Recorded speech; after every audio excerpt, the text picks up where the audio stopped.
GPT-5's rough takeoff, AI video blockbusters, India's homegrown LLMs, and more.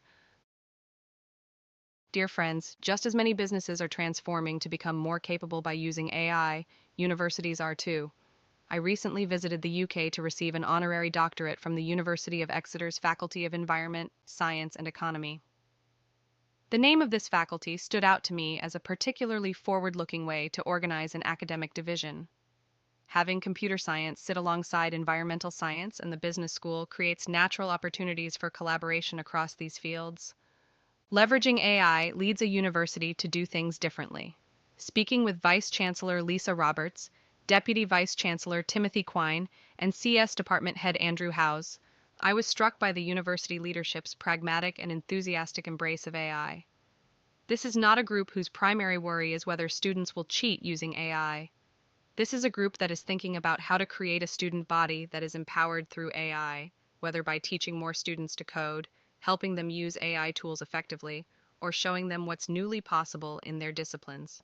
Exeter is a wonderful place to create synergies between AI, environmental science, and business. It hosts 5 of the world's top 21 most influential climate scientists, according to Reuters, and its scholars are major contributors to reports by the UN's IPCC, Intergovernmental Panel on Climate Change, as well as pioneers in numerous areas of climate research, including geoengineering, which I wrote about previously.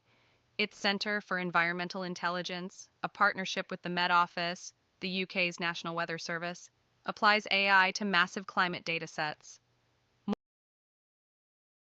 More work like this is needed to understand climate change and strategies for mitigation and adaptation.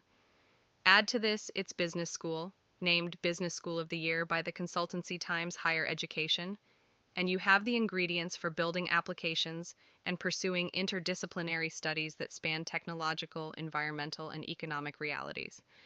Having been born in the UK and spent most of my career in Silicon Valley, I find it exciting to see Exeter's leadership embrace AI with an enthusiasm I more often associate with California. The UK has always punched above its weight in research, and seeing that tradition continue in the AI era is encouraging. Just as every company is becoming an AI company, every university must become an AI university. Not just teaching AI, but using it to advance every field of study. This doesn't mean abandoning disciplinary expertise. It means maintaining technical excellence while ensuring AI enhances every field. Like almost all other universities and businesses worldwide, Exeter's AI transformation is just beginning, but the enthusiastic embrace of AI by its leadership will give it momentum. As someone who is proud to be an honorary graduate of the university, I look forward to seeing what comes next. Keep building, Andrew. A message